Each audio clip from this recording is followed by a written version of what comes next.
வணக்கம். உலகத்துல 195 நாடுகள் உள்ளது. இதுல ஒவ்வொரு நாட்டிலுமே குறைஞ்சது ஒரு பக்கமாவது கடல் எல்லைகள் இருக்கும். இப்ப நம்ம இந்தியாவை எடுத்துக்கிட்டோம்னா தெற்குல இந்திய பெருங்கடல், மேற்குல அரபிக்கடல், கிழக்குல வங்காள விரிகுடா, இப்படி 3 பக்கங்களுமே கடல் எல்லைகள் இருக்கு. ஆனா இதே நம்ம பக்கத்து நாடான நேபாளத்தை எடுத்துக்கிட்டோம்னா எந்த கடலுமே கிடையாது. 3 பக்கங்களுமே இந்தியாவும் வடக்கு பக்கம் சைனாவும் தான் அதோட எல்லைகளாக இருக்கு. நேபாளம் ஒரு கடல் இல்லாத நாடுதான். இதே மாதிரி உலகத்துல கடல் இல்லாத நாடுகள் எத்தனை இருக்குன்றத பத்தி தெரிஞ்சுக்கலாம். உலகத்துல ஆசியா, ஆப்பிரிக்கா, ஐரோப்பா, ஆஸ்திரேலியா, வட அமெரிக்கா, தென் அமெரிக்கா, அண்டார்டிகா, இப்படி 7 மிகப்பெரிய கண்டங்கள் உள்ளது. இதுல அண்டார்டிகா தவிர மற்ற 6 கண்டங்களையுமே மிகப்பெரிய நாடுகளும் மிகச்சிறிய நாடுகளும் உள்ளது. இதுல பெரும்பாலான நாடுகளின் எல்லைகளாக கடல் எல்லைகள் உள்ளது. ஆனா கடலே இல்லாம முழுவதும் நிலத்தால் சூழப்பட்ட நாடுகளும் உள்ளது. அந்த வகையில முதல்ல ஆசியா கண்டத்துல எத்தனை நாடுகள் கடல் இல்லாம முழுவதும் நிலத்தால் சூழப்பட்டிருக்கின்றத பார்க்கலாம். ஆசியா கண்டத்துல மொத்தம் 12 நாடுகள் கடல் இல்லாத நாடுகளாக உள்ளது. Uzbekistan, Kazakhstan, Kyrgyzstan, Tajikistan, Turkmenistan, Armenia, Azerbaijan, Afghanistan, Mongolia, Nepal, Bhutan, Laos.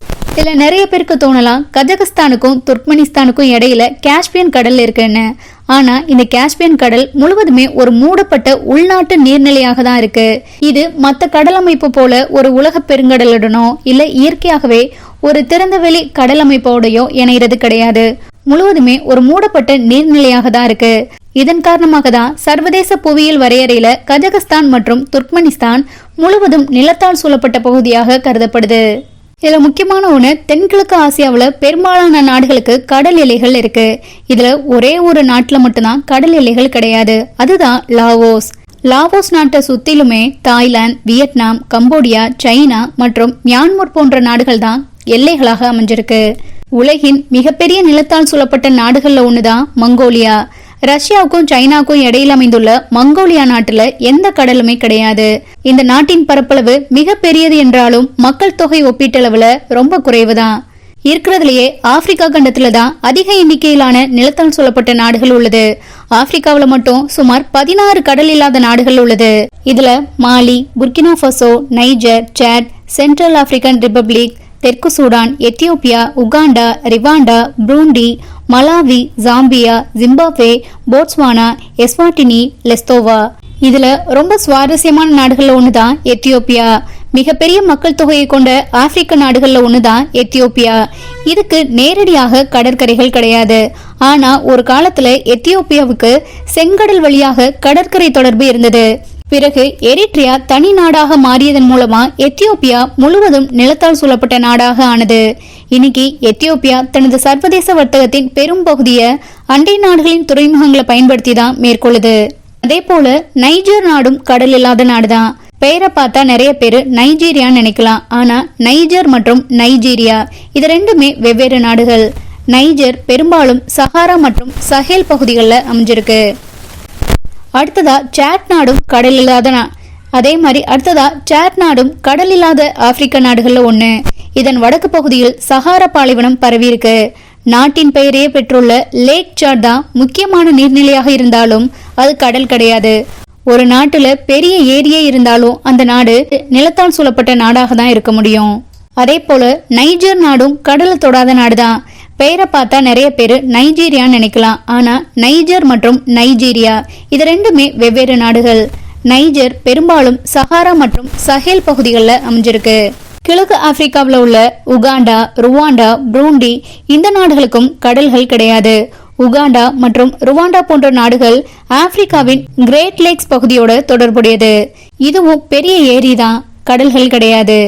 இதுல இன்னொரு சுவாரஸ்யமான நாடுதான் மலாவி. மலாவிக்கும் கடற்கரை கிடையாது. ஆனா இதோட கிழக்கு பகுதியில மிகப்பெரிய மலாவி லேக்னு ஒன்னு இருக்கு. இந்த ஏரி நாட்டின் புவியியல் மற்றும் பொருளாதாரத்தில் முக்கியமான இடத்தை பெற்றுள்ளது. அதே மாதிரி லெசோத்தா இன்னும் சுவாரஸ்யமானது. ஏன்னா லெசோத்தா முழுவதுமாக தென்னாப்பிரிக்காவால் சூழப்பட்ட ஒரே நாடு. அதாவது உலகில் ஒரு நாட்டின் எல்லைக்குள் முழுவதுமாக இன்னொரு நாடு அமைந்துள்ள சில நாடுகள்ல லெசோத்தோவும் ஒன்று.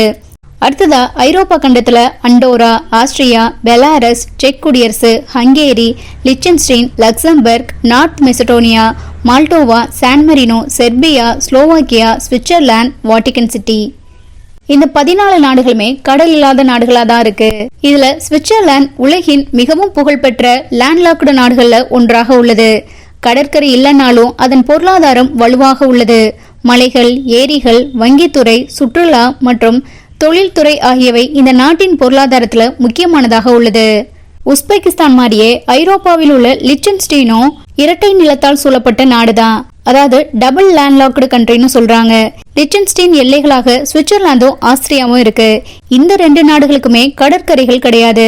லிச்சன்ஸ்டீன்ல இருந்து கடலை அடையணும்னா குறைஞ்சது 2 நாடுகளின் எல்லைகளை நம்ம கடக்கணும். அடுத்ததா தென் அமெரிக்காவில் உள்ள பராகுவே மற்றும் பொலிவியா, இந்த 2 நாடுகள்டையுமே முழுவதும் நிலத்தால் சூழப்பட்ட நாடுகளாக தான் உள்ளது. இதுல முக்கியமான விஷயம், பொலிவியா ஒரு காலத்துல பசிபிக் பெருங்கடலோட கடற்கரையை கொண்டிருந்தது. ஆனா 19ஆம் நூற்றாண்டில் நடந்த பசிபிக் போருக்கு பிறகு அந்த கடற்கரை பகுதியை இழந்தது. அதனால இன்னைக்கு கடல் இல்லாத நாடாக பொலிவியா உள்ளது. உலக வரைபடத்தை பார்க்கும்போது கடலுடன் தொடர்பில்லாத இந்த நாடுகள் சின்னதாக தெரியலாம். ஆனா ஒவ்வொரு நாட்டிற்கும் தனித்தனி வரலாறு, கலாச்சாரம், இயற்கை வளங்கள் மற்றும் பொருளாதார முக்கியத்துவம் உள்ளது. ஒரு பக்கம் உலகின் மிக நீண்ட கடற்கரை கொண்ட நாடுகளும் உள்ளது, மறுபக்கம் கடலை தொடாத நாடுகளும் உள்ளது. ஒரு நாட்டுல கடல் இருக்குதா இல்லையான்றதை காட்டிலும் அந்த நாட்டின் மக்கள் மற்றும் அரசாங்கம் அந்த புவியியல் சூழ்நிலையை எப்படி பயன்படுத்துதுன்றதை வச்சுதான் அந்த நாட்டின் வளர்ச்சியை தீர்மானிக்குது.